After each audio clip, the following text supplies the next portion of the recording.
Bueno, hola a todos, ¿cómo andan? Hoy es viernes 17 de septiembre, esta es la clase 10 de Física Teórica 2. La clase pasada vimos compatibilidad de observables, medición, preparación de estados. Después empezamos a discutir la ecuación de Schrödinger dependiente del tiempo. Demostramos la conservación de la norma del estado. Mencionamos la conservación de la densidad de probabilidad, evolución del valor medio de un observable y su consecuencia, el teorema de Ehrenfest, y después empezamos a hablar de sistemas conservativos. Hoy vamos a tocar varios temas. Seguimos con sistemas conservativos y vemos estados estacionarios, constantes de movimiento, y después cambiamos de tema ahí y empezamos a hablar de operadores unitarios, el operador de evolución y la representación de Heisenberg. Voy a hacer un repaso muy breve. Hablamos de medición de observables compatibles, ¿no? Dijimos que compatibles son los observables que conmutan, y la conclusión principal que sacamos ahí es que si medimos muy rápidamente, uno después del otro, A y B, no importa el orden en que se miden. Entonces se puede hablar de una medición simultánea, y eso es lo que está expresado acá. Habilidad de obtener A sub n y después B sub p, o de obtener B sub p y después A sub n. Está dado por esta expresión. El estado final, aplicando el quinto postulado del colapso, es esta que está acá. Quedamos proyectados sobre la posible degeneración que quede después de haber medido esos dos autovalores de A y B. Bueno. Después demostramos la conservación de la norma del estado durante la evolución. Esto es una consecuencia de la ecuación de Schrödinger dependiente del tiempo. Mostramos que la derivada con respecto al tiempo de la norma al cuadrado del estado es 0, por lo tanto la norma se mantiene constante. Y esto decimos que es una evolución unitaria, donde se conserva la norma del estado, relacionado con las cosas que vamos a ver hoy también. Bueno, y la conservación de la probabilidad o de la norma es más fuerte todavía y se expresa en esta ecuación de conservación de la densidad de probabilidad, que es totalmente análoga a una ecuación de continuidad en mecánica de fluidos, ¿no? Donde esto puede ser la densidad de un fluido o la densidad de carga. Y dice, si en un punto varía la densidad, eso se compensa con la divergencia de la corriente. Después vimos este teorema que habla de la evolución temporal del valor medio de un operador, ¿no? Derivada con respecto al tiempo del valor medio de un operador tiene dos términos. Uno viene con el valor medio del conmutador de ese operador con el hamiltoniano. Y después hay otro término en el caso en el que el operador dependa explícitamente del tiempo, que a veces ocurre, en general no para los operadores más básicos, como ERP, momento angular, etc. Pero sí puede ocurrir para un hamiltoniano que dependa del tiempo, por ejemplo.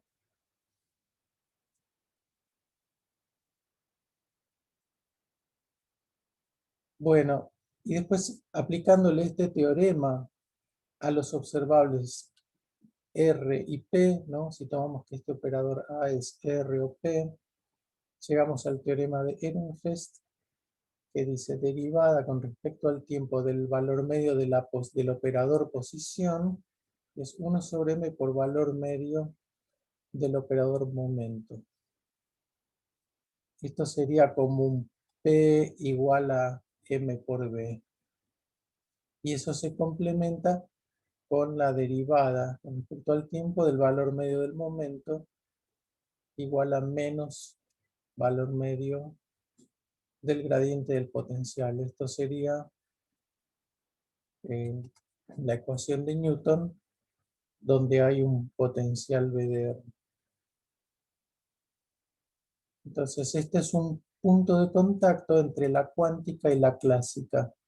Los valores medios de una función de onda se comportan un poco o mucho como una partícula clásica newtoniana.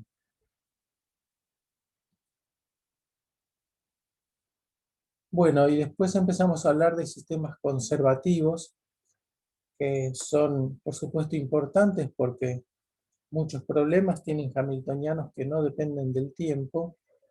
Un átomo de hidrógeno, un oscilador armónico, un sólido donde no se están aplicando campos externos. Bueno, entonces, sistema conservativo es aquel donde H no depende del tiempo. En ese caso podemos hallar los autoestados y autovalores de ese hamiltoniano y sobre esa base de estados expandir, escribir la evolución de un estado general, ¿no? De un estado posible de mi sistema. ¿Está bien? Hay que separar el hecho de que un sistema tenga un hamiltoniano y tenga autoestados de ese hamiltoniano, no quiere decir para nada que el sistema vaya a estar en esos estados. Estará posiblemente en una combinación lineal totalmente general de esos estados de esa base.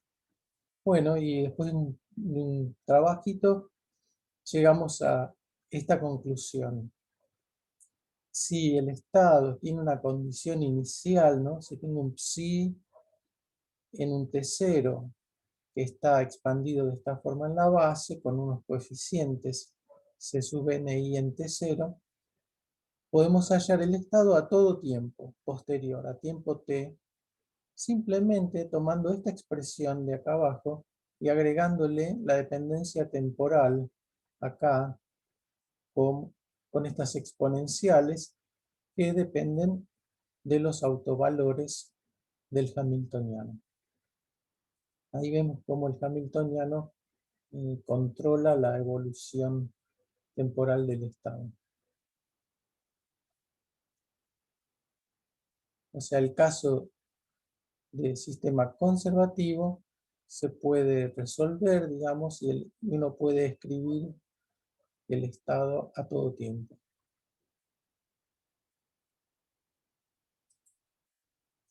Bueno, seguimos un poco con sistemas conservativos. Como decíamos, conservativo es esto que está acá arriba. H no depende del tiempo y podemos expandir el estado a todo tiempo de esa manera. Bueno, hay estados que llamamos estacionarios, que son los autoestados del hamiltoniano. Acá preguntémonos, ¿qué pasa si el estado inicial, si en T0, es un autoestado de H con una energía E sub n, uno de los autovalores del hamiltoniano? Bueno, querrá decir que ese estado lo puedo expandir como combinación lineal sobre una I de C sub n I por los phi ni. O sea, acá estoy suponiendo que el estado, el autovalor E sub n puede ser degenerado y le permito este índice I. Entonces sumo sobre el subespacio asociado al E sub n. Y en esta expresión no aparecen otros coeficientes C sub mi de T0 con m distinto de n. Esos son todos ceros. O sea, en la expresión de acá arriba me quedé con un solo m. Bueno, ese estado que está acá es autoestado de H con autovalor E sub n, porque vive en el autosubespacio asociado al autovalor E sub n. Veamos cómo evoluciona ese estado. Bueno, habíamos dicho la receta es tomar el estado inicial que tenía estos coeficientes en esta base y hay que agregarle este factor, esta fase, que depende del tiempo. Ahora, la particularidad de este estado estacionario es que acá no hay una suma sobre n, es simplemente un valor de n que hemos elegido. Entonces la exponencial no es sumada sobre n, entonces puede salir. La saco de la suma. Entonces acá me queda una fase global que depende del tiempo y de la energía de sub n, asociada a este estado estacionario. Y acá me queda esto, que no es otra cosa que el estado inicial, el psi, en t sub 0. Entonces me quedó una fase que depende del tiempo, que depende de E sub n y el estado inicial. Pero como ya mencionamos varias veces, una fase acá afuera no cambia esencialmente el ket. Entonces llegamos a esta conclusión. El estado estacionario no varía en el tiempo, tiene una evolución temporal trivial, o sea, no cambia. Si yo preparo mi sistema en un autoestado del hamiltoniano y no toco el hamiltoniano, por supuesto, entonces el estado permanece ahí. Esto es lo que observaban los fundadores de la mecánica cuántica en el problema del átomo de hidrógeno, ¿no? Que ellos veían que había órbitas del sistema que eran estables, y eso contradecía lo que ellos sabían de electromagnetismo clásico, porque suponían que tenía que haber, como hay una aceleración centrípeta en el sistema, suponían que tenía que haber eh, emisión de campo y pérdida de energía, pero eso no ocurría. Bueno, lo que uno contestaría ahora sabiendo cuántica es, no, lo que pasa es que el electrón, una vez que está en un autoestado del hamiltoniano, eh, no cambia de estado, no pierde energía ni la gana.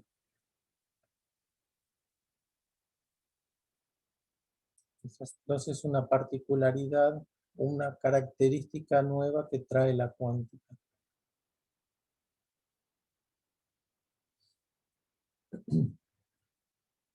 Bueno, sigamos pensando que el hamiltoniano no depende del tiempo, o sea, sistemas conservativos.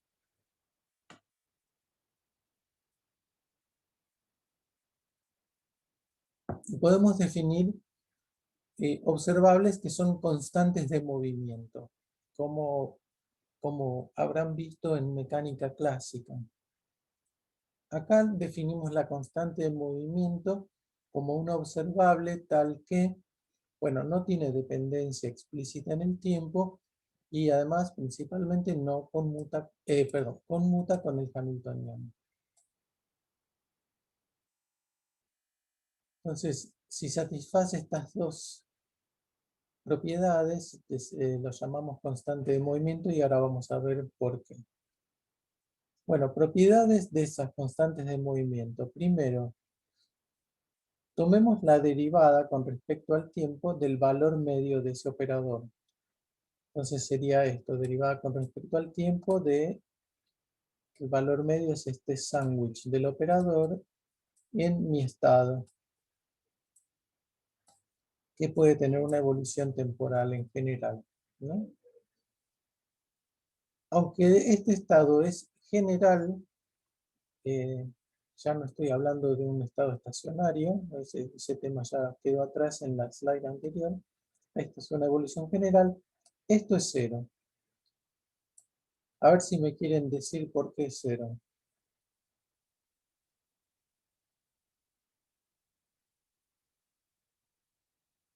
¿Qué les parece? Habíamos visto que esa derivada total era la derivada parcial del operador respecto al tiempo, más el valor medio del computador, ¿no? Exacto. Por el teorema que dedujimos aparecían estas dos cantidades. Y ahora le estamos pidiendo, lo tomamos como constante de movimiento al operador, entonces estas son cero y rápidamente llegamos a esa conclusión. Aunque tome valor medio de esto, uy, perdón, aunque tome valor medio, es 0 a todo tiempo y es 0, entonces el valor medio.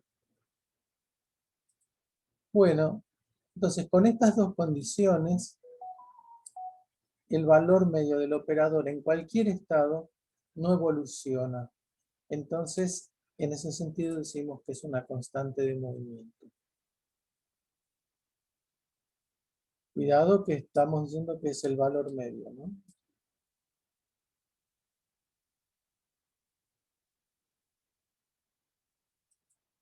El que no evoluciona.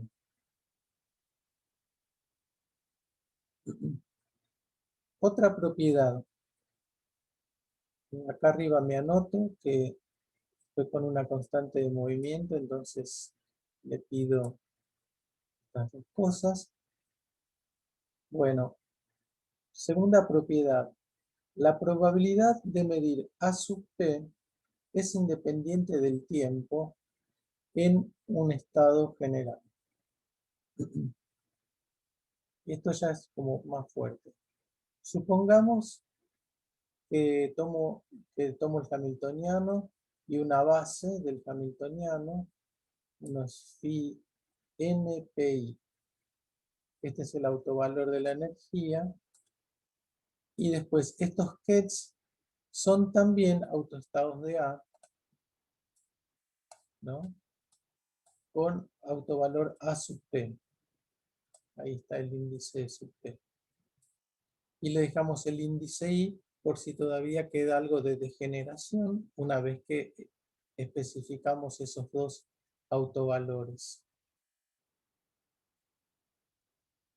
¿Por qué me permito decir que estos phi npi son autoestados de H y de A?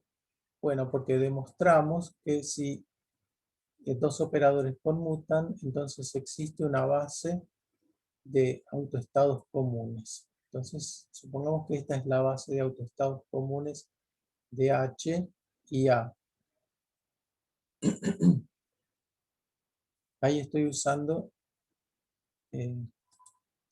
esta parte de la definición de constante de movimiento. Bueno, expandimos nuestro estado del sistema a tiempo cero en esta base, sumando sobre NP e I, ponemos coeficientes a T0. Entonces, por la solución de la ecuación de Schrödinger en sistemas estacionarios, podemos escribir el estado a todo tiempo si en T.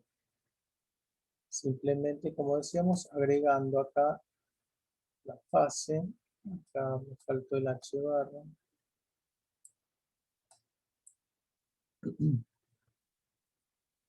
Y este es el coeficiente del estado a todo tiempo.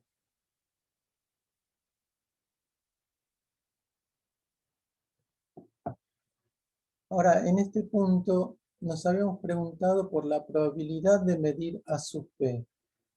¿Está bien? Medimos este operador A, esta constante de movimiento, a un tiempo posterior. La probabilidad de medir A sub P a tiempo T, esto, está dada por la suma al cuadrado, módulo al cuadrado de los coeficientes del estado en el que estoy midiendo. ¿Está bien? Todo este corchete que tengo acá, suma sobre n y sobre i. Ya no sobre p, porque p es el índice que tengo acá, ya proyecté sobre ese autosubespacio del operador A. Bueno, y acá viene la respuesta de la pregunta, y es que módulo al cuadrado del coeficiente dependiendo del tiempo es lo mismo que módulo al cuadrado de esta parte nada más. Porque este módulo al cuadrado módulo al cuadrado de la onda plana o de esta fase me da 1. Entonces, ahí está, decimos esto. Acá tengo CNPi de tiempo en general, pero es igual a su valor inicial cuando tomo el módulo al cuadrado. Y entonces llegamos a la conclusión de que esa probabilidad es independiente del tiempo.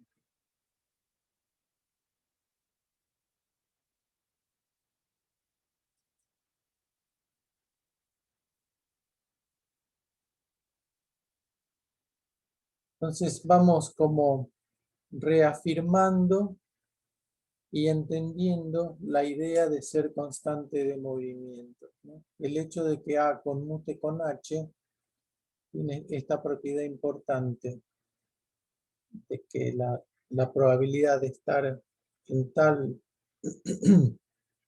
en tal autosubespacio de A se mantiene constante. Bueno, vamos a decir entonces que la constante de movimiento nos da un buen número cuántico.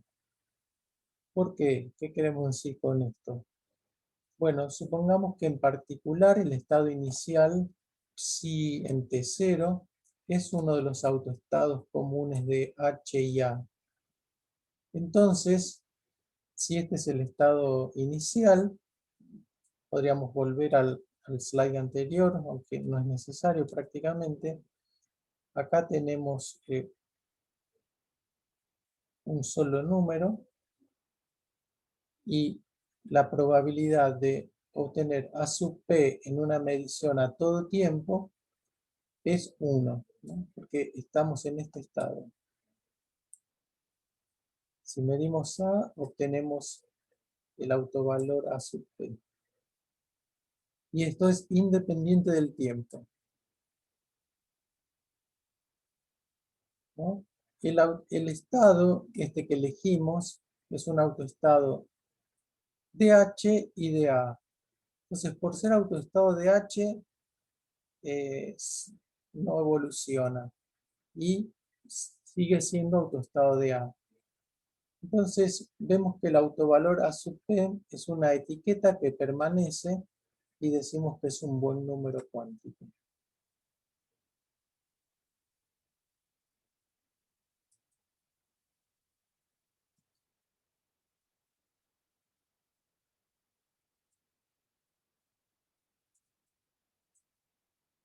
Bueno,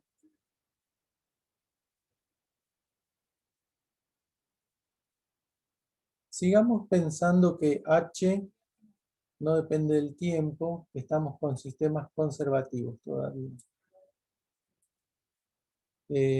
Vamos a ver una definición de estas frecuencias de Bohr. Acá les marqué la sección del Cohen-Tanucci donde está hecha la cuenta bien. Yo voy a mencionar el resultado nada más. Sea un observable B cualquiera, ya me salgo de constante de movimiento. O sea, no puede no conmutar con H. Escribimos el teorema de la evolución del valor medio de este B, ¿no? Su derivada con respecto al tiempo es esto más esto. Ahora B conmutador con H puede no ser 0. Acá les dejo la cuenta, ¿no? Esto implica, si uno reemplaza el estado, ¿no? Acá en el valor medio, uno tendría que poner la expresión del estado evolucionando, que ya la sabemos. Y se llega a esta expresión de acá. El valor medio de B, evolucionando en el tiempo, tiene dos sumas, Ni, Mj, los coeficientes del estado, y queda este elemento de matriz del operador B entre los elementos de la base. Y después una dependencia temporal que tiene diferencias de energías del hamiltoniano, ¿no? Diferencia de autoestados del hamiltoniano. Entonces logramos escribir ahí el valor medio de B, evolucionando en el tiempo. Y vemos que su evolución temporal tiene o viene de estas exponenciales complejas, o sea, son senos y cosenos con frecuencias dadas por esta diferencia de energías. Entonces, estas frecuencias omega mn las definimos así, ¿no? Diferencias de autoestado, de autovalores del hamiltoniano sobre h bar. Y estas son las frecuencias de Bohr. Serían las frecuencias que se observaban cuando se hacían los experimentos con el átomo de hidrógeno y se veían las distintas líneas de emisión, serían esas energías.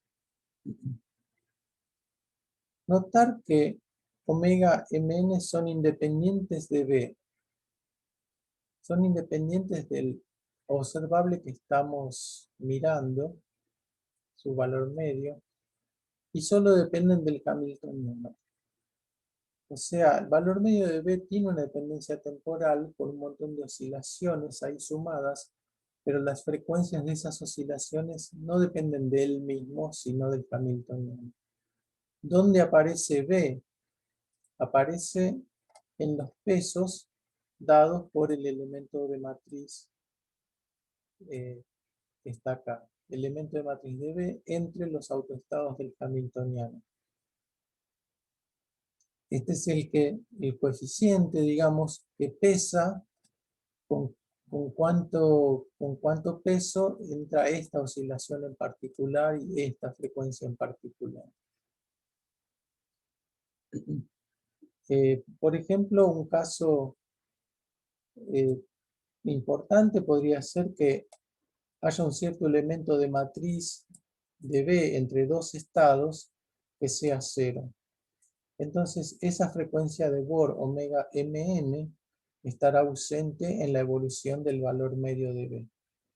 Esto está relacionado con la capacidad de emitir o absorber energía en ciertas condiciones, en presencia de un hamiltoniano H' que contenga AB. Tiene que ver con transiciones que pueden ocurrir en un sistema cuántico cuando lo perturbamos usando este observable B.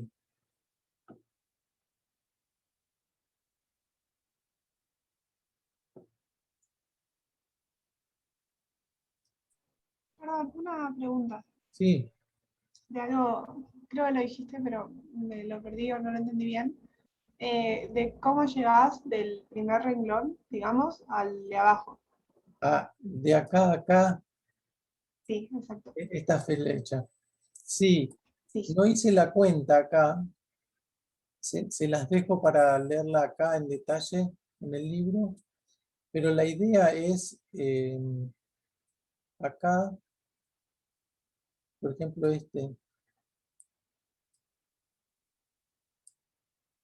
escribir, ¿sí?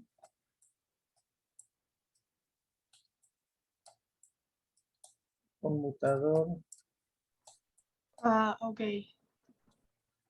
acá, Toma. y después, como estado, al estado lo tengo que escribir dos veces.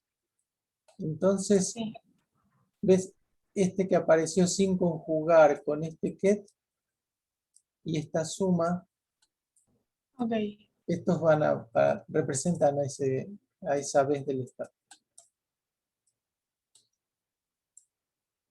Y ya me quedó un lío de líneas.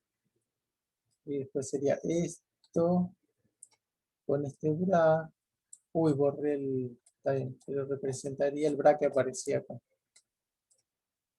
Es Ok, genial. sí, bárbaro. Genial. Gracias. No,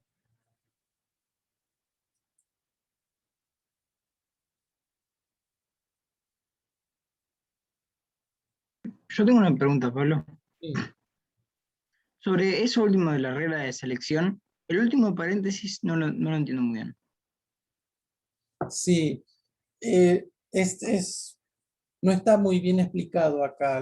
Es algo que estoy mencionando y se va a entender cuando veamos teoría de perturbaciones dependientes del tiempo.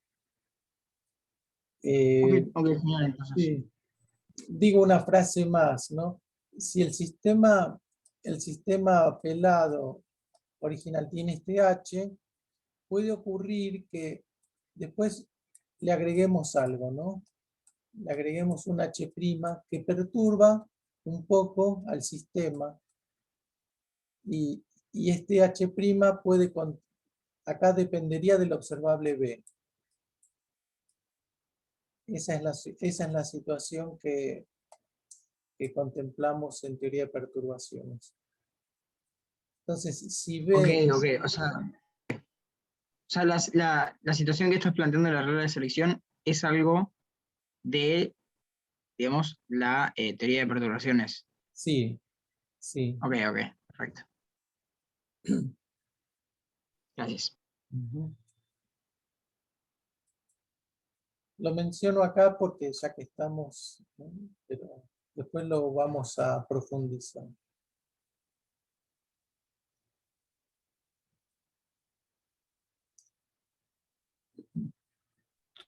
Bueno, Pablo, sí, sí, disculpa. Yo tenía una pregunta sobre esa diapositiva que no sé si no lo casé o no entendí. sí. ¿Por qué son estados distintos los que están a los costados de B? Acá y acá. Ajá, Sí, bueno, tiene que ver con eso que intentaba escribir antes. Espera, lo escribo de nuevo. Totalmente está mal.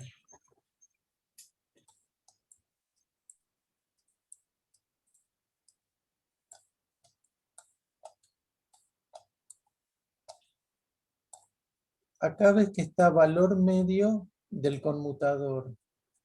ujú, Eso quiere decir esto, ensanguchar con el estado dos veces. Va, ensangucharlo de acuerdo. de ambos lados. Ahora, yo tengo que expandir el ket por un lado y el bra por el otro. Para, Ya, ahí es donde surge, el ket está expandido en estos kets, en el phi ni,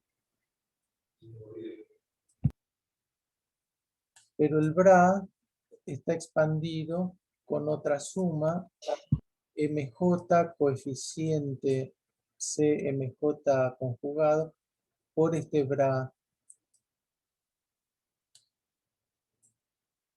¿Está bien?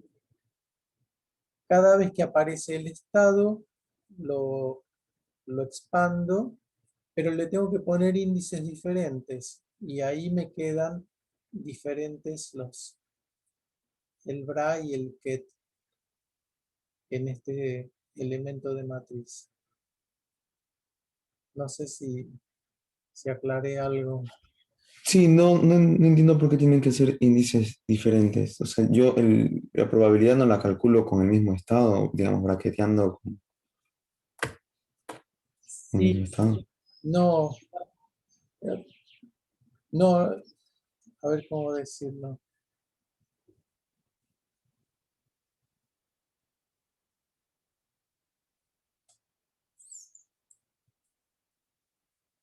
Eh,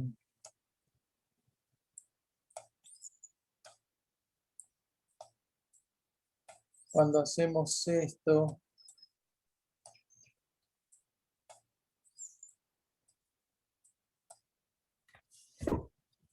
sí, suben. Y si yo quiero hacer eh,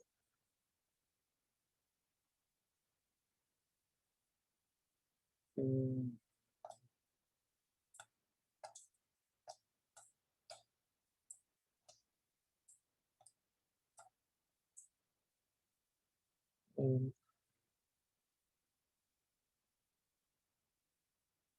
cuesta mucho escribir. Disculpen. Quiero hacer esto, ¿no?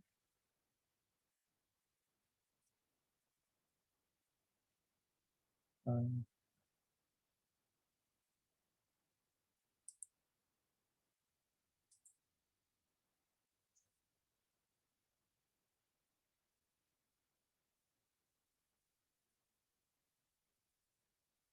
si quiero calcular esto,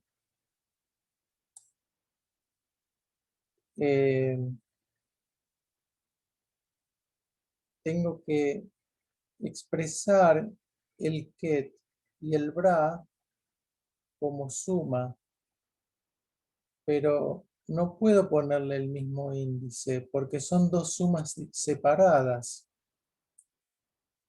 Este sería el ket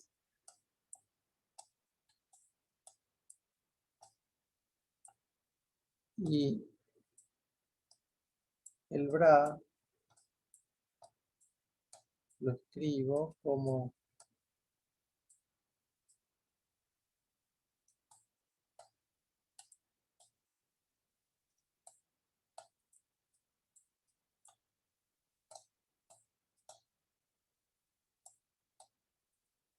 ¿está bien? Recién ahí yo puedo tomar estas dos expresiones y ensanguchar el operador A. Y me van a quedar elementos de matriz de A. Perdón, acá me mandé una macana. Esto es el bra. ¿Está bien? El Sí. bra. Y ahí, ¿ves? Me aparece bra M por A por ket N. Bueno, es una pregunta un poco operativa. Si querés, después la podemos ver de nuevo. Pero tu pregunta en definitiva es esto: ¿cómo calculo, cómo expreso bien un valor medio así?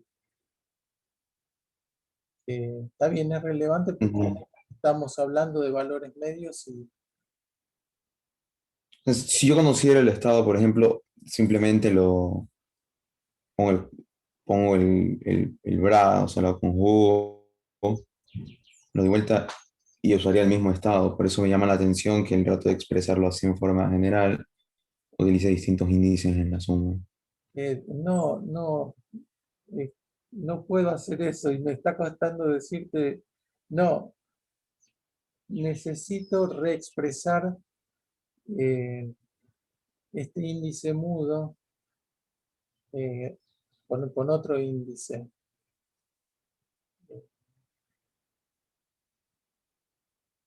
¿Está bien? ¿Alguien me Ok. puede, algún compañero me puede dar una mano de por qué necesito expresar la suma con índices diferentes?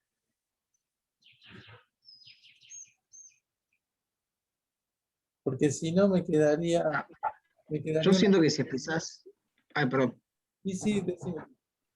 claro, no, que si expresás, digamos, todo con los mismos índices, va a quedar multiplicándote todo siempre con lo mismo. Y, o sea, eso tiene que pasar cuando vos calculás la probabilidad, pero no cuando calculás el valor medio. Como que acá ya tenés que cruzar las cosas, es como si estuvieses multiplicando dos factores que tienen muchos términos, Ujú. Y van a haber términos que se crucen, claro, tipo, los sí tenés o que sí. distinguir. No puedes hacer esto que estoy escribiendo acá.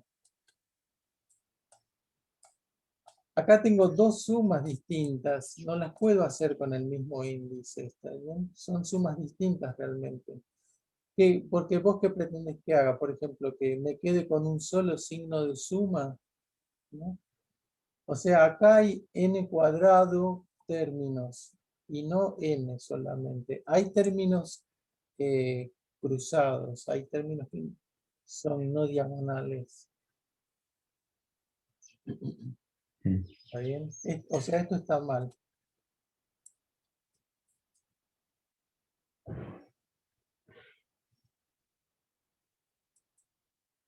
Bueno, pero si siguen las dudas, lo seguimos charlando después. Sí, la charlamos luego. Mm.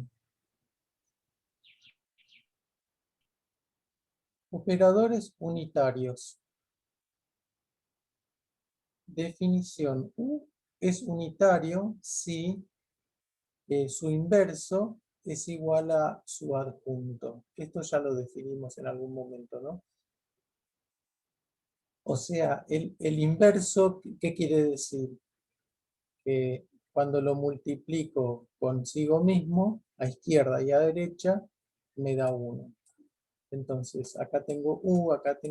Cuando lo multiplico por su conjugado a izquierda y a derecha, me da 1. Entonces, el inverso es el adjunto. Y esto contrasta con la definición de hermítico, donde el adjunto es igual a él mismo. Bueno, un pequeño teorema. U unitario conserva el producto escalar. Supongamos que tomo dos kets, ¿no? Que pertenecen al espacio de Hilbert. Le aplico este operador U a ambos, a cada uno de ellos. Hago U por psi1, me da psi1 tilde. U por psi2 me da psi2 tilde. O sea, su transformado, ¿no? Una vez que apliqué U. Y ahora hago el producto escalar de los transformados, ¿no? Producto escalar de psi1 tilde con psi2 tilde. Bueno, acá tenemos el bra psi1 tilde, que viene de esta relación. Tomé el conjugado, se dio vuelta el bra, pasó de acá, el u quedó adjunto. Y acá tengo psi2 tilde, que es u aplicado a psi2. Pero, por la propiedad de ser unitario, el adjunto es el inverso de u, entonces u adjunto por u es la unidad y desaparece y me queda producto escalar psi1 con psi2. Entonces, de nuevo, el producto escalar de los transformados resultó ser igual al producto escalar de los originales.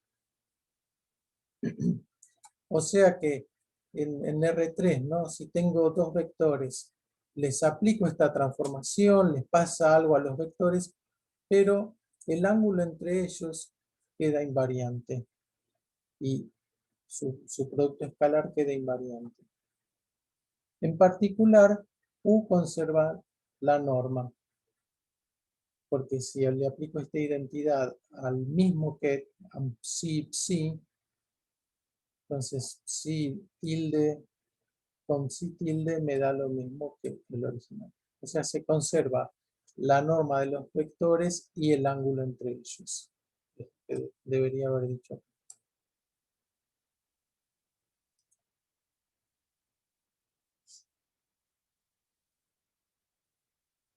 Bueno, sigamos analizando un poco los operadores unitarios. Acá tengo una listita de propiedades que me gustaría recorrer. Primero, sea A hermítico. Esto implica que T, definido como E a la I por A, es unitario. Entonces, A hermítico implica que exponenciado así con una I me da unitario. Bueno, acá lo podemos demostrar. Vemos que T adjunto es E a la IA adjunto. Acá, para trabajar con operadores, siempre lo que hacemos es expandirlos en series, ¿no? Y acá tenemos una exponencial, que es suma sobre n, el exponente IA a la n sobre n factorial adjunto. Ahora, acá hay una suma de términos, tomamos el adjunto de cada término, entonces hago adjunto de A y el adjunto de I que es conjugarla. Ahora, dijimos que A es hermítico, entonces su adjunto que aparece acá es igual a A y De nuevo, aplicando la definición de la serie de la exponencial, recupero e a la menos IA. Entonces, t adjunto es e a la menos IA.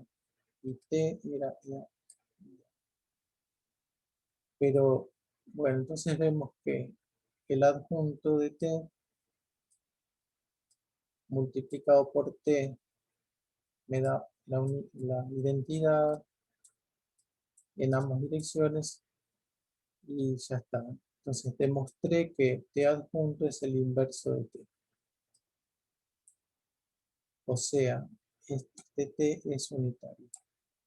Entonces es una interesante relación entre operadores hermíticos y unitarios, que se da después en el formalismo, que se da en la física.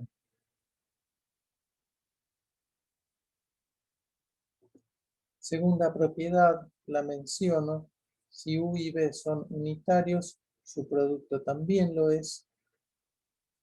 Tercera propiedad, si U es unitario, U aplicado a una base ortonormal de B sub is me da otra base U aplicado a cada B sub I. Y esto se debe al teoremita anterior, ¿no? Habíamos dicho que el operador unitario conserva el producto escalar. Entonces, si tengo esta base de B sub is y transformo todos los vectores, el producto escalar entre cada par de ellos se va a conservar, entonces va a seguir siendo una base ortonormal lo que obtengo.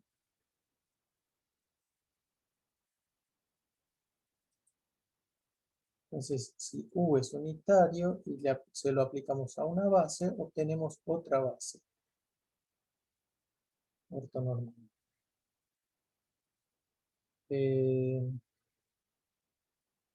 Otra propiedad 4. Si U es unitario, su matriz U sub IJ, ¿no? Su matriz en una base ortonormal, me queda BIUBJ, es una matriz unitaria. Por ejemplo, una matriz de rotación será un ejemplo de matriz unitaria.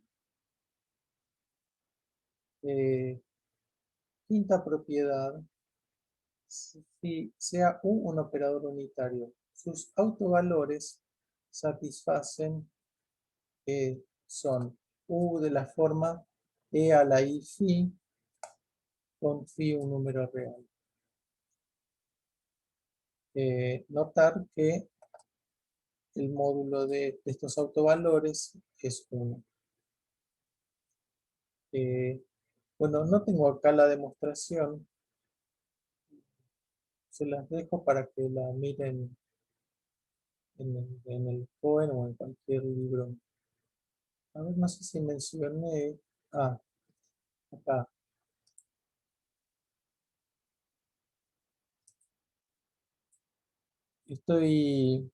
Está todo muy bien ordenadito y condensado en un complemento del Cohen, el C2.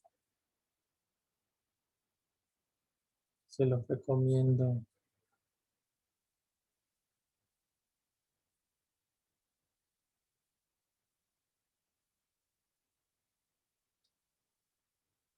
Bueno.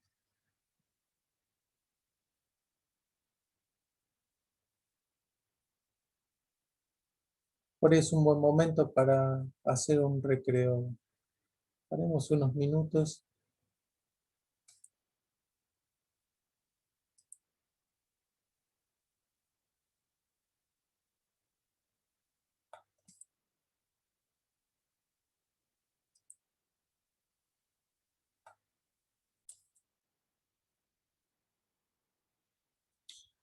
Bueno, continuamos.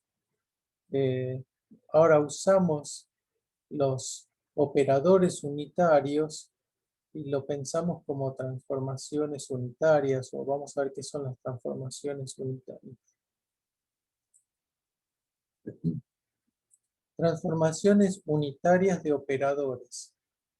Entonces, supongamos que tengo un operador A y le aplicamos el operador unitario, pero ahora en ambos lados, ¿no? Hacemos A tilde, es el operador A, con A adjunto a la derecha y U adjunto a la derecha y U a la izquierda. Entonces esto completa la transformación con este operador unitario. O sea, para Ketch hacíamos, lo aplicábamos así.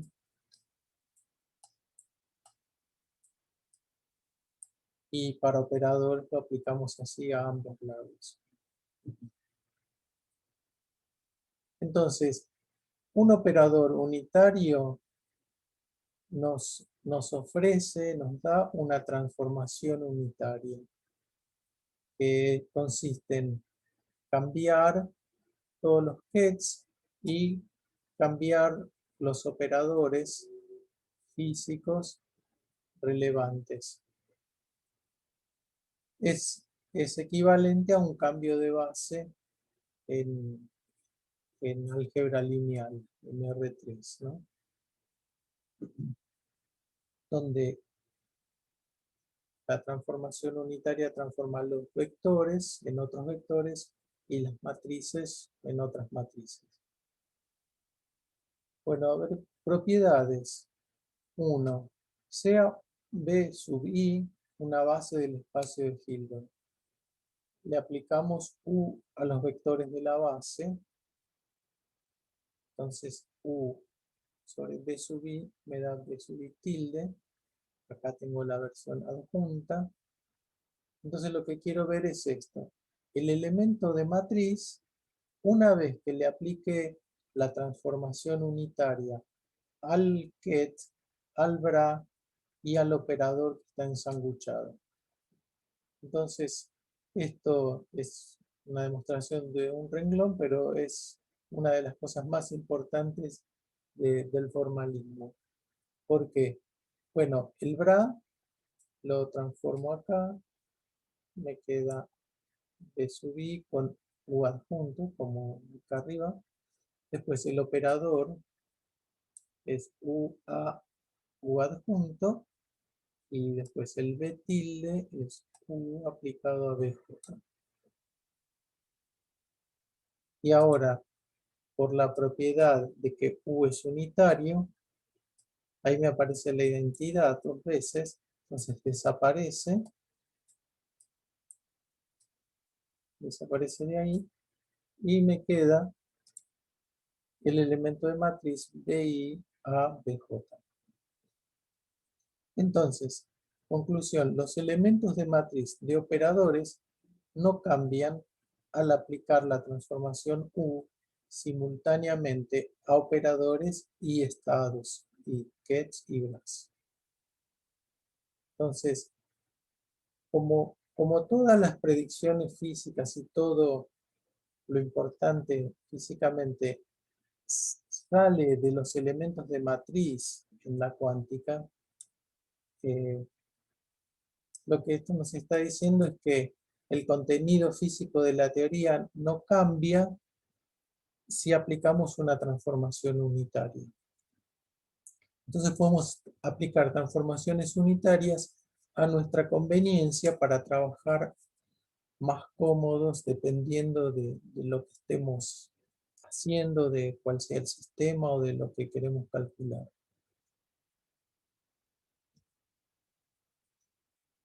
Segundo punto. En particular, si alfa sub n es un autoestado de un operador A con autovalor alfa n, sea acá su transformado, ¿no? Alfa n tilde es U aplicado a alfa n.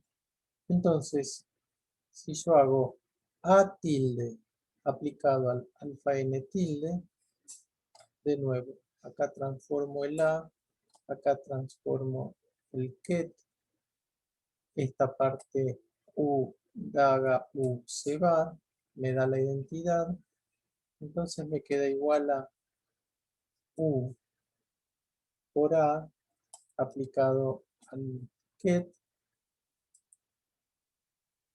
pero lo miro así mejor.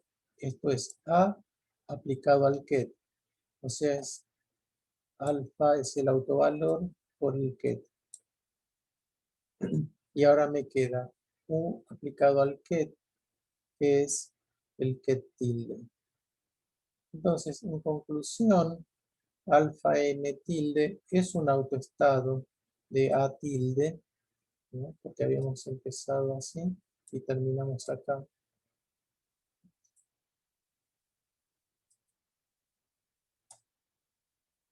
Dijimos A tilde aplicado a alfa n tilde es igual a autovalor por alfa n tilde. Entonces alfa n tilde es autoestado de A tilde con el mismo autovalor alfa n. O sea, la transformación unitaria no cambia la relación entre un operador y entre un observable y sus autovalores y autovectores. Los autovalores siguen siendo los mismos y el autovector es transformado con la transformación U.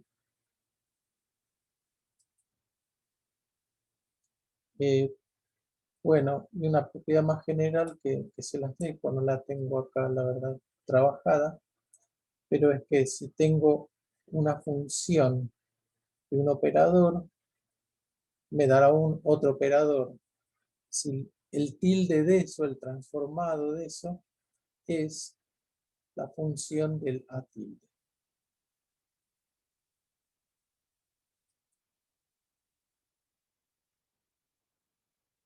Bueno, hay un aspecto, un tema útil que aparece y que nos permite desarrollar un poco la teoría, que es considerar el caso infinitesimal. Esto va a ser importante después en las rotaciones, en el operador de traslación. Si veamos operador unitario infinitesimal. Sea U de epsilon un operador unitario tal que cuando epsilon tiende a 0, el U de epsilon tiende a 1. Esto tiene que ocurrir, ¿no? Y podemos entonces decir que el U de epsilon es la identidad más epsilon por un G. Ok, el propósito de esta slide es investigar un poco qué forma o qué propiedad tiene este G. Tomamos el adjunto de esta relación de acá arriba. Tengo U adjunto de epsilon es 1 más epsilon G adjunto. Epsilon no es real, ¿no? Es un G adjunto.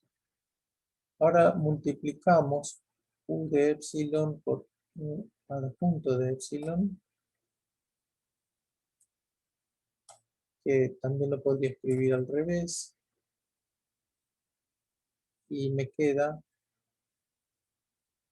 a primer orden en epsilon 1 más epsilon por G daga más, y acá vendrían términos de orden epsilon cuadrado que ya no los pongo porque estoy considerando el límite de epsilon tendiendo a 0. Como epsilon es unitario, como U de epsilon es unitario, y acá escribimos esto igual a 1 más algo, este algo debe ser 0. Entonces, G más G daga debe ser 0, y entonces el G daga, esto quiere decir que G daga es menos G. Y decimos que G es antihermítico. por este signo menos le ponemos el anti. Bueno, entonces, si nos quedó el U expresado de esta forma y U es hermítico, entonces llegamos a una conclusión sobre esa G que satisface esta relación. Entonces, U está expandido así, G satisface esta propiedad. Si ahora lo exploramos un poquito al G, cambiemos, definimos el operador F como I por G, entonces es fácil ver que la expresión de arriba se transforma en F menos F daga o directamente F igual a F daga, o sea que F es hermítico. Bueno, entonces la conclusión de este análisis es que U hermítico, U unitario, que tiende a 1 cuando epsilon tiende a 0, siempre va a tener esta forma de la identidad menos I por el epsilon por F con F hermítico. Esta es una propiedad que la quería mencionar y que va a aparecer después, más adelante.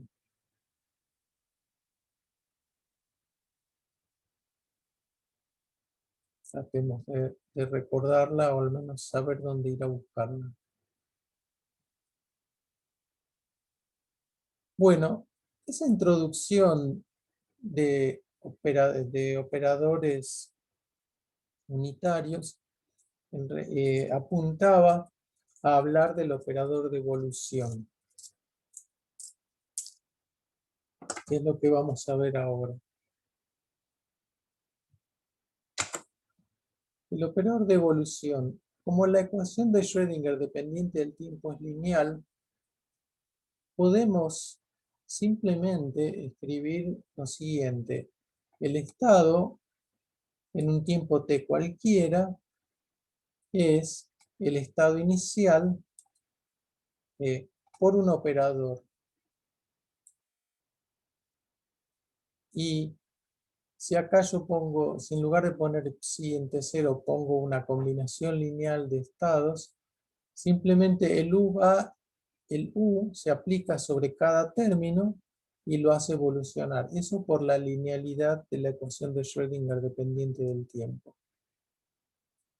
Entonces, la evolución temporal, el sexto postulado, ¿no? Lo podemos pensar como la ecuación de Schrödinger dependiente del tiempo o directamente como una relación de este tipo, donde acá hay un operador que me lleva de T0 a T y que por ahora no lo conozco, pero lo que estamos afirmando es que existe.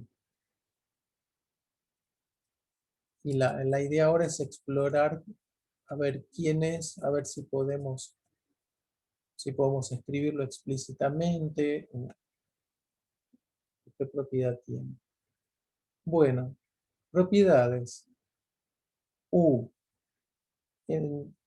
tiene dos argumentos temporales, ¿no? T0, T0, si T es igual a T0, esto es la identidad, obviamente, ¿no? Porque está acá arriba.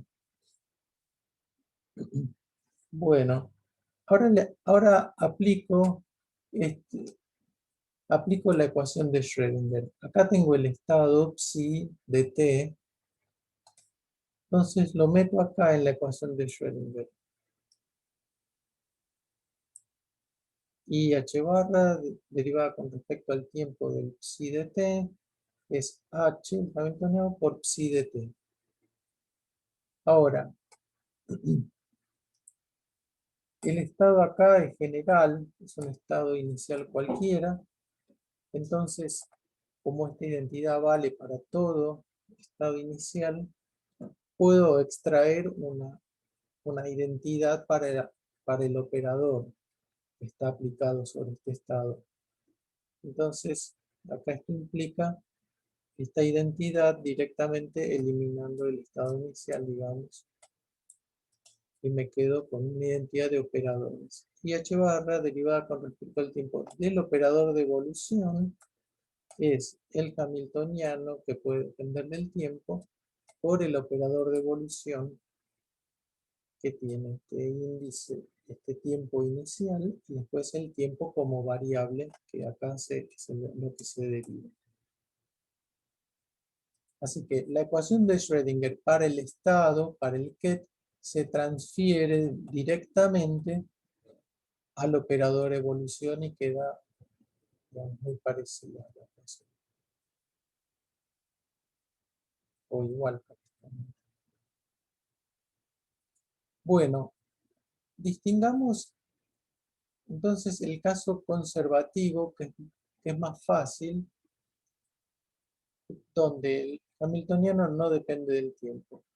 La ecuación diferencial de recién, ¿no? La tengo acá de nuevo escrita, y h barra derivada con respecto al tiempo del 1 que aparece acá. Esta se puede integrar y este es el resultado. Si no les resulta obvio ir de acá para acá, es bastante fácil ir de la solución a verificar la ecuación, ¿no? Cuando insertamos u de t0, cuando insertamos la exponencial acá, la derivada con respecto al tiempo, me bajo un menos IH sobre H barra y ya obtenemos la ecuación de arriba. Así que el caso conservativo es muy importante, como decíamos antes, y en este caso puedo escribir el operador de evolución en forma al menos analítica. Me queda el hamiltoniano adentro de esta exponencial. Y fíjense que entonces acá pongo h, pero no es un h de t. Eso es fundamental no cometer ese sería un error.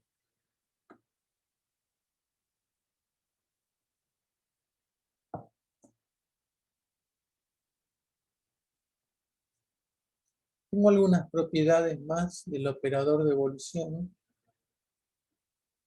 que son bastante intuitivas. Acá supongamos que tengo el estado en un T2'. Con este primer operador de evolución lo hago ir de T2' a T'. Y ahora lo agarra este operador de evolución y lo avanza un poco más, de T' a T. Entonces llego al estado en T. Ahora, lo mismo que estamos diciendo acá lo podríamos haber dicho en un solo paso. Tomo el estado en T2', le aplico el operador de evolución, pero ahora va de T2' a T y obtengo el estado final. Entonces hay como una manera de combinar los operadores de evolución bastante intuitiva, y es que yo puedo partir el eje de tiempos y puedo evolucionar en pasitos y combinar así los operadores de evolución. Entonces acá está la conclusión. U yendo de T2' a T es lo mismo que de T2' a T', de T' a T, etc.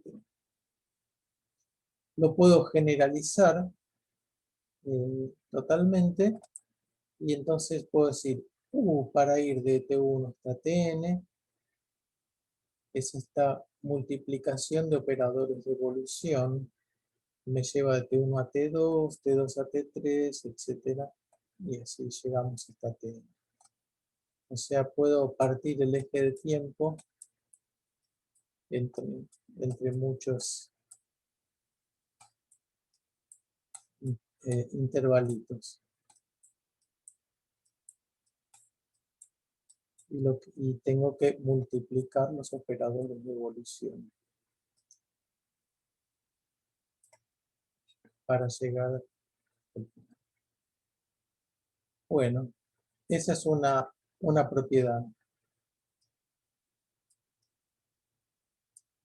Ahora otra propiedad. Usando lo anterior, podemos decir, o vemos que si voy de t a t' y después voy de t' a t, estoy volviendo al punto de partida, entonces eso es la identidad. Cambiando los nombres puedo decir lo mismo, voy de t' a t y de t a t', y es la identidad.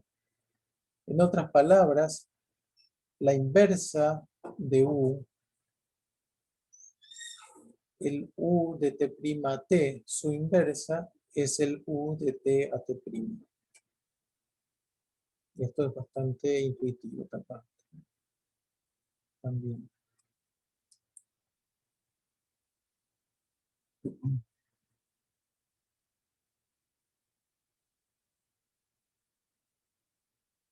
Y podemos analizar el operador de evolución infinitesimal.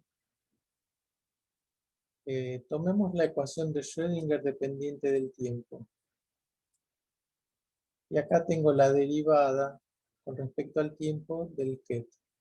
Separemos esto. Paso el diferencial de t del otro lado,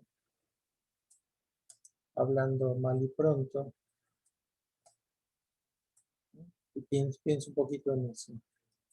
Entonces digo, el diferencial del estado en un diferencial de t es el psi en t más dt menos el psi en t. Y eso es igual al lado derecho multiplicado por dt. Y acá pasamos de miembro también el IH barra. Bueno, entonces voy a despejar psi en t más dt. Paso este del otro lado. Entonces me queda psi menos i sobre h barra hamiltoniano por dt, y acá saqué factor común el psi de t. ¿Está bien? O sea, no hice nada, solamente estoy como desmembrando un poco la derivada con respecto al tiempo acá en la ecuación de Schrödinger. La conclusión es que el estado, un diferencial de tiempo después de t, psi en t más dt, es igual a este operador, 1 menos, etcétera, aplicado al ket en el pasito anterior, en el tiempo anterior. Entonces estoy haciendo una evolución infinitesimal con un diferencial de tiempo dt. Bueno, y el operador que la realiza es este corchete, que por mi definición anterior es el operador de evolución. Entonces es el operador de evolución que me lleva de t a un t más diferencial de tiempo. Entonces es el operador de evolución infinitesimal.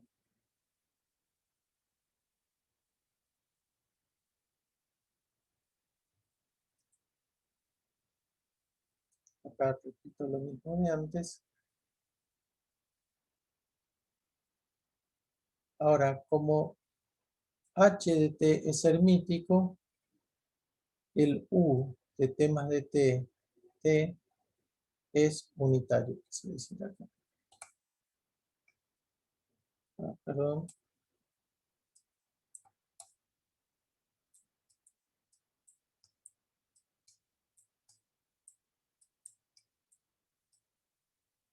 Unitario. ¿Está bien? Es el teorema que demostramos hace un rato.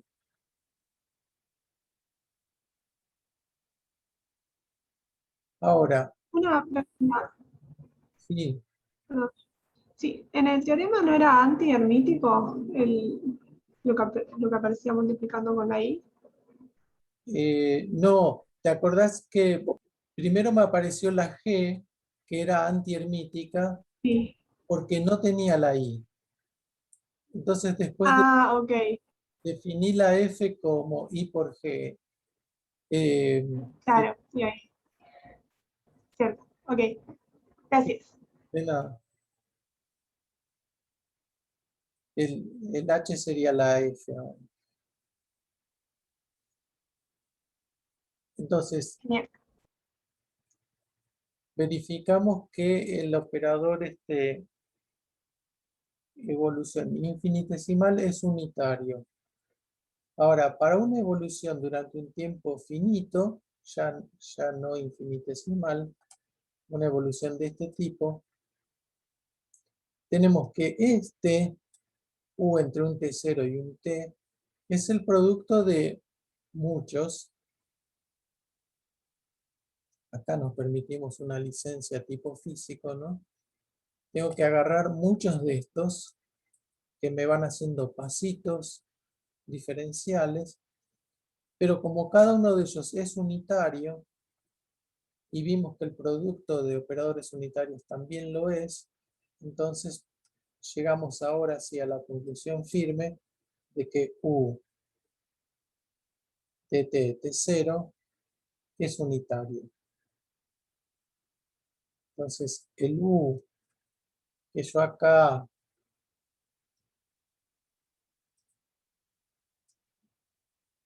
dije debe existir y aunque todavía no sé quién es ni qué propiedades tiene, ahora ya sé que este operador de evolución es unitario.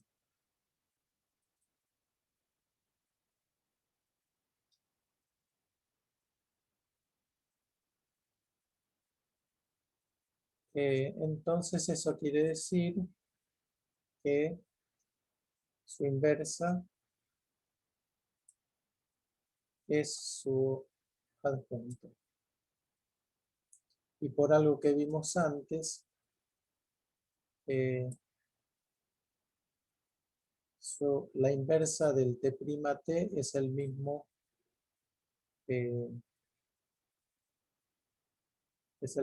UTT'. Bueno, entonces ya tengo esta doble identidad. Cuidado, ¿no? Acá no marearse con los dos argumentos del operador de evolución. Acá es de T' a T, acá también, y acá es de T a T'. Bueno, el operador de evolución es unitario, entonces conserva la norma del estado, como ya lo sabíamos. Ya sabíamos que la ecuación de Schrödinger conserva la norma.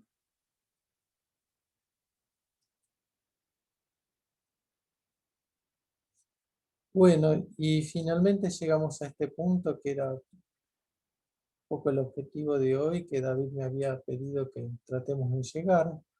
Representaciones de Schrödinger y de Heisenberg.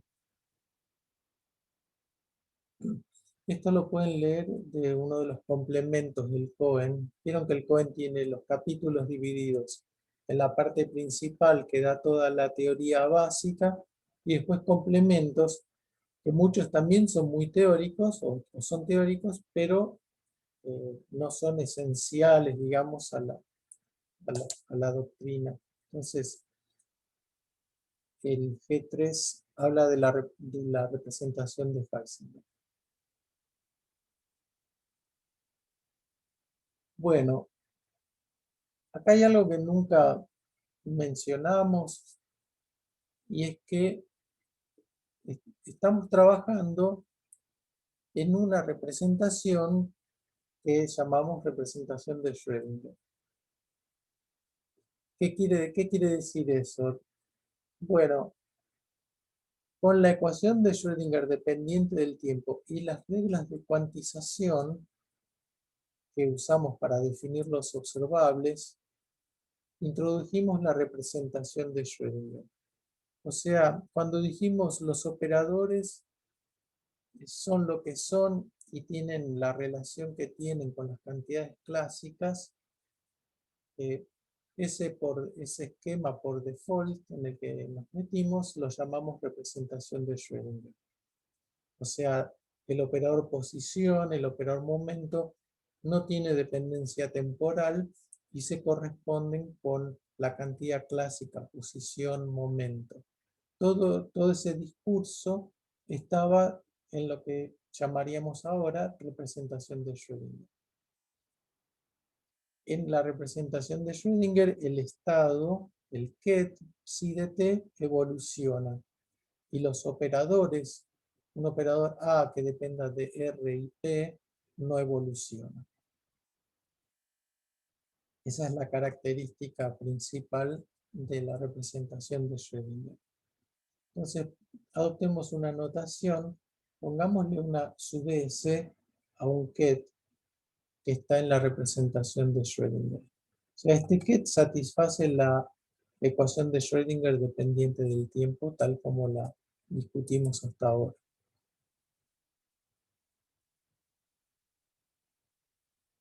La evolución temporal en la representación de Schrödinger, entonces, está dada por un operador de evolución que me lleva el ket en T0 al ket en T, ¿no? Y tiene estos dos argumentos. Con estas propiedades, a ver.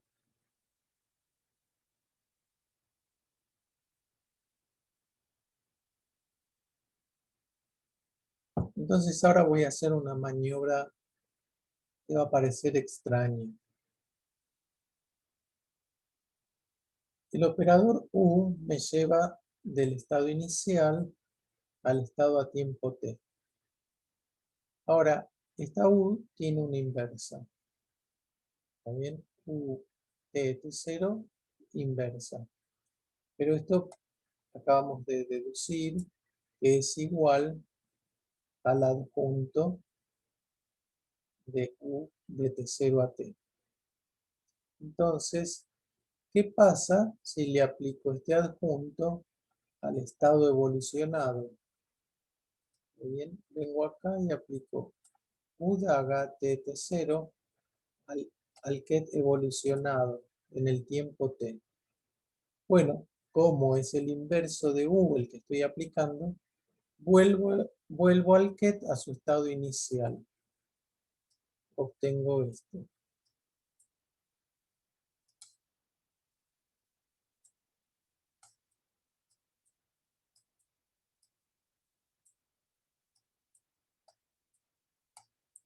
Si el U me llevaba de acá a acá, el U daga o U inverso me devuelve del T al T0.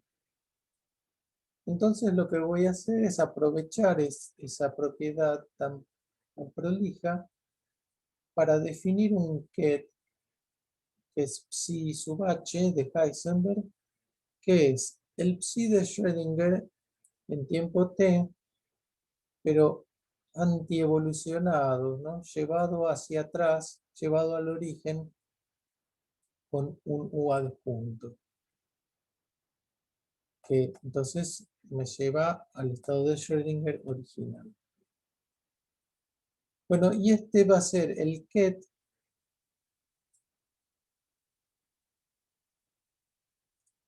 en la representación de Heisenberg. En la representación de Heisenberg, el estado no evoluciona, porque es simplemente el estado de Schrödinger que evoluciona, pero que yo lo llevo de vuelta al tiempo original, al tiempo inicial. Entonces esto es lo que me define la nueva representación de los kets.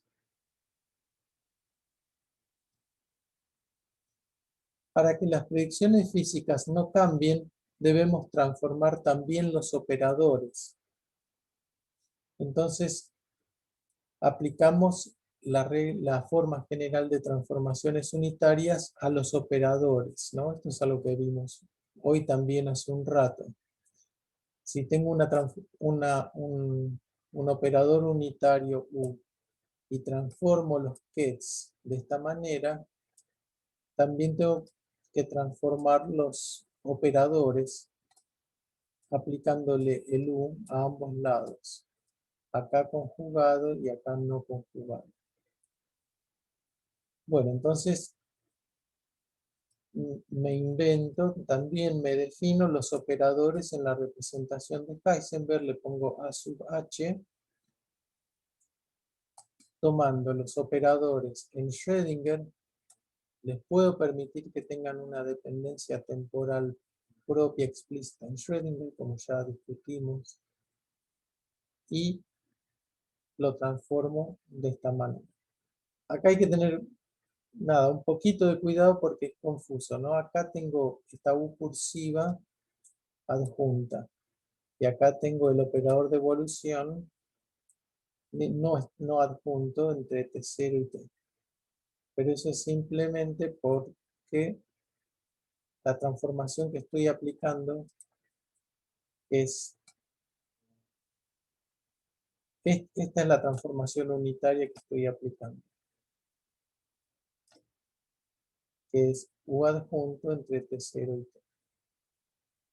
Entonces, con esta definición de los nuevos operadores en la representación de Heisenberg, completamos el cambio de representación. Se nos va a escapar a todos los docentes la palabra picture, porque si hablamos del picture de Heisenberg o el picture de Schrödinger o el picture de interacción que va a venir después. Bueno. ¿Puedo hacer una pregunta? Sí. No me queda muy claro, o sea, si el operador a su vez evoluciona, o sea, es algo que decimos evolucionar, ¿no debería estar evaluado en T sub 0? O sea, correrían los operadores de evolución a la su vez del T sub 0 hasta el T, ¿o no? Un poco algo de eso está pasando. Supongamos que el operador de Schrödinger no depende del tiempo explícitamente, ¿no? Ponele que es la energía cinética, ¿no? P cuadrado sobre 2m, algún operador que no depende del tiempo. El hecho de estar rodeado por estos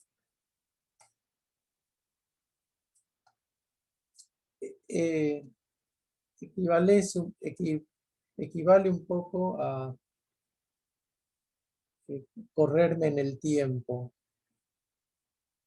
Si yo acá le pongo el ket, ¿no? Si yo le pongo un ket, puedo pensar, ok, agarro el ket, lo hago evolucionar, ahí le aplico el operador y después lo hago evolucionar para atrás de nuevo.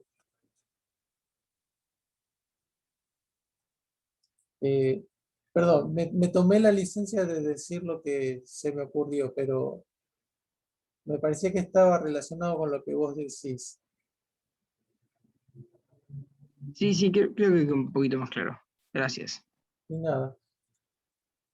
Quiero insistir en que esta dependencia temporal no tiene nada que ver con lo que estamos hablando ahora, ¿no? Esta es una dependencia temporal intrínseca en la representación de Schrödinger. Es más natural pensar que, bueno, si esta dependencia no está, entonces los operadores en Schrödinger no evolucionan y los kets sí.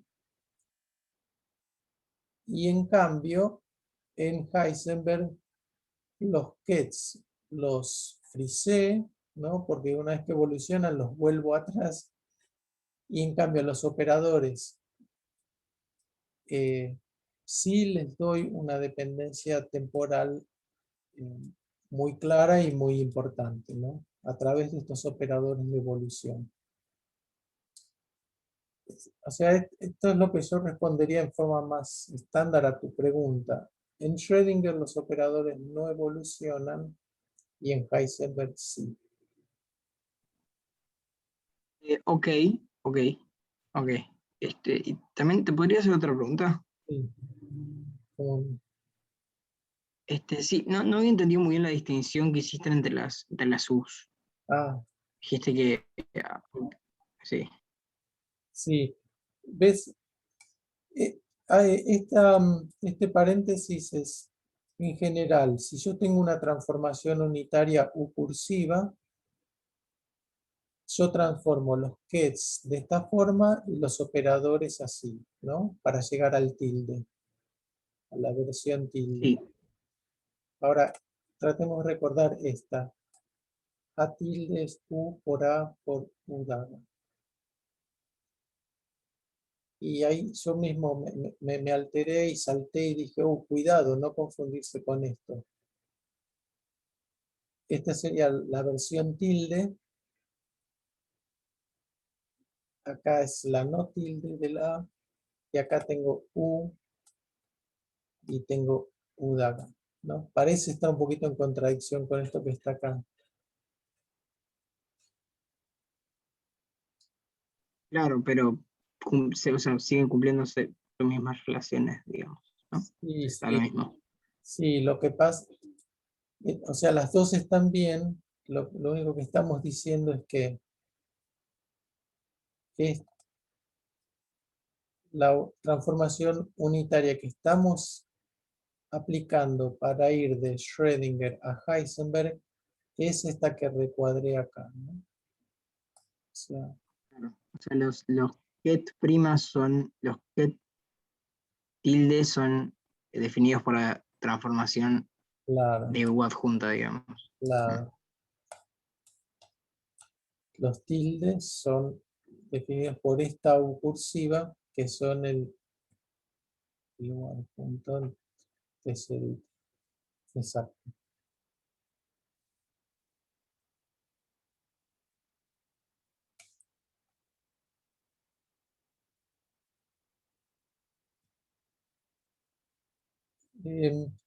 Yo tengo un apunte de esta transformación de los pictures, que es de otra materia que di el año pasado.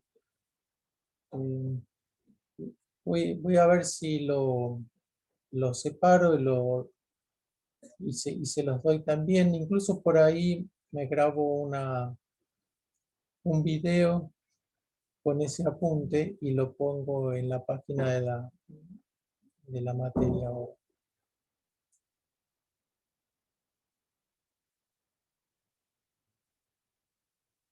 Bueno, entonces en esta clase vimos estados estacionarios, constantes de movimiento, operadores unitarios. Lo aplicamos todo eso al operador de evolución, lo definimos y lo analizamos y lo usamos para introducir la representación de Schrödinger y sobre todo la de Heisenberg. Les menciono que el martes es el 21 de septiembre y declararon asueto en la facultad, así que no vamos a hacer clase el martes que viene.